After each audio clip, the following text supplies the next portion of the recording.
With the oud craze in the past several years, can Davidoff deliver with Agar blend? Keep it tuned in. Hey YouTube fragrance family, welcome to another Robes 08 fragrance review. Today I'm putting my nose on the house of Davidoff and their oud based scent called Agar blend from the beautiful blend line. Agar blend hit the shelves in 2015. Bottle size is what you see here, is what you're going to get, a 3.4 ounce bottle. Concentrations, eau de parfum. Flankers, it is part of the blend line, just like leather blend. Pricing, give or take, you're looking at $80 to $150. However, did a little research. Hopefully you guys are going to appreciate this from me. At Notino, they have it right now, the American site, $50 American for this fragrance. It's a new release on Notino. I'm not affiliated with them. As you guys know, I'm affiliated with Fragrance X, but still see a deal for the fragrance community. I'll let you guys know. $50 at Notino right now. Snatch it up. That is a great, great price. The nose behind Agar blend is Eleanor Massenet from IFF. She is the nose behind one of my favorite designer fragrances of all time, Antidote by Victor and Rolf. I absolutely love that stuff. And the fisting of the fragrance game, Diesel Only the Brave. So these are the only two fragrances she has done in my personal collection. She is actually the nose behind a brand that has been getting a lot of hype lately in the niche game, is Memo Paris. Looking at the note breakdown, you can see in the opening, we are getting quite a bit of spice here, cinnamon, cloves, and black pepper. In the mid, we got more woods, Gaiac wood, and oud. And in the base, we have benzoin and amber. So there is going to be some sort of sweetness in this fragrance with those two.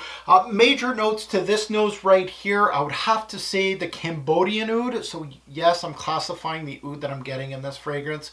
Gaiac wood, benzoin, pepper, and amber. Group, this is an oriental fragrance. Now let's take a look at my application. Obviously my first on the chest, as I usually do, 2 on the neck, so each side, boom, boom, and on the arms, 1 spray on each. And of course I'm going to do, damn, that's, she's fruity. So I'm going to do a couple sprays here. So the first initial blast already, from what I'm gathering in this scent bubble here, is fruitiness. It's a berry fruitiness. Very, very interesting. I wasn't really expecting that from Agar blend. It really took me aback when my initial video on YouTube. I was shocked. I was like, what? And for the lovers of leather blend, which I am, I was expecting something darker. I was expecting heavy spice just because the opening has tons of spice, and I was expecting woods. Really, this introduction, what actually hits me is immediately fruity sweetness of the amber. We got some benzoin here blending with the cinnamon and oud. The oud utilized in Agar blend is much better quality than the one utilized in leather blend. This is a Cambodian oud, which from my experience is a much friendlier oud than the Indian kind. Now oud is a note that is very complex. There's different smells to different types. So I'm not going to go into too much detail in regards to what ouds smell like. Cambodian oud, depending on the type, is sweet and fruity. Think dark, ripe berries with a bit of spice and tobacco nuances. This is what the opening of Agar blend smells like. Ripe berries with a very sweet backbone. There's some dustiness in this fragrance, which gives it its Middle Eastern take with a solid wood backdrop. Once the fruits are mildly removed from the introduction, the sweetness goes almost into a root beer, syrupy dark brown type of color and feeling to the scent. There's a pinch of black pepper, very, very lightly, cloves and cinnamon. And I'm saying that quickly because there are all second thoughts in Agar blend. In the dry down, the use of IFF's Amber Extreme with a capital X and no E, Extreme, is clearly detected as it provides the scent an ambery woody base and gives the scent the push it requires to last on your skin. The scent loses quite a bit of its sweetness, which is welcomed, and receives more woods in the form of guaiac wood, which is very prominent in the dry down, giving this scent almost an oily feeling throughout, some honeyed, slightly smoky appeal. Guaiac is often used in tobacco-based scents, but is welcomed here with the Cambodian oud, spices, and benzoin. As usual, the blend in this blend line is on point, and this one, even though a slow love for me, is creeping into being a very, very solid scent in my rotation. Now, the recommended age for Agar blend, 20 plus. I left out the teenagers just because A, it's hard to find, B, price point. You guys are a little more on the safer side that you can get stuff that are at Macy's, things like that.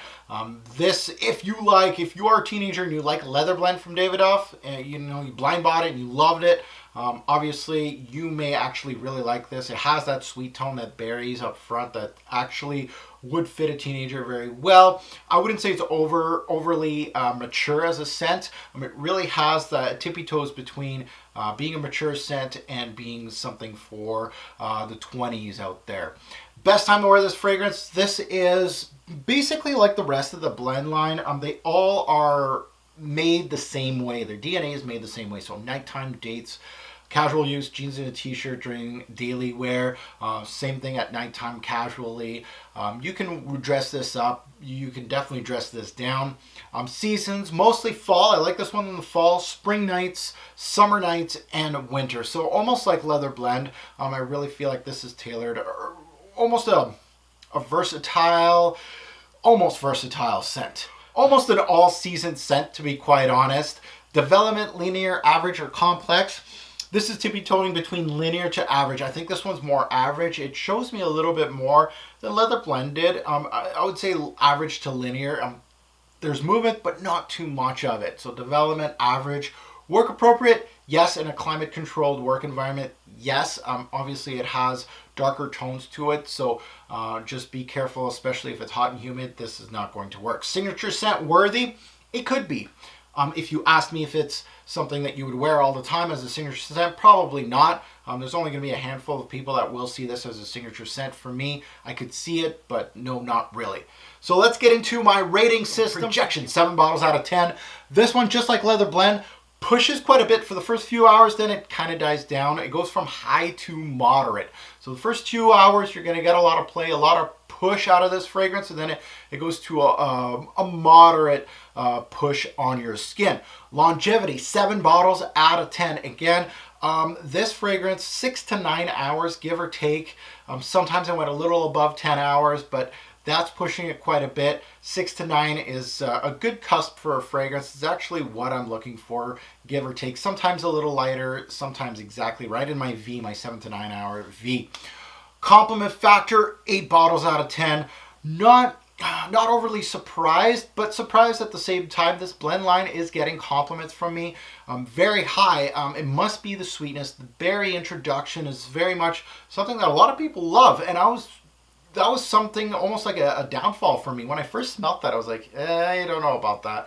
But really, I'm starting to enjoy it more and more, and I'm starting to look forward to the introduction and also the dry down. It's like a two-parter. Really nicely done. As far as the compliment factor, uniqueness, 8 bottles out of 10. Really nicely done as far as the Cambodian oud goes. Really good use of amber, good use of spices in here too. The cinnamon, obviously, very well done as far as the uniqueness goes. Pricing versus what you get, 9 bottles out of 10. Again, I'm looking at the whole factor. I've been seeing these blend fragrances at discounters for 50 to 60 bucks. So again, that is a huge deal. Like, that would be a 10 out of 10 for what you're getting for $50. Forget about it. But 9 bottles out of 10 in regards to its retail pricing. Versatility, 8 bottles out of 10. Surprising versatility, kind of. It really is easy to wear type of fragrance. I could wear this almost every season at the right time. If it gets too cold or gets too warm, this is one of those that I'd put away. Right in the middle of those two, everything goes with this one. Smell, 8 bottles out of 10. I really like, this was a slow love for me, but it's starting to go, it goes higher and higher. Some fragrances goes lower and lower after the initial. This one, it just keeps building steam. And that goes to an overall score, 8 bottles out of 10 for Agar blend. And this is a very high 8.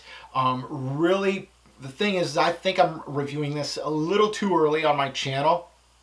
No big deal, but it seems like it started out as a 7 in regards to my first month or so of wear, and then after that I bumped it up to an 8, and it's at cusp of being a 9 right now. I'm really enjoying this one.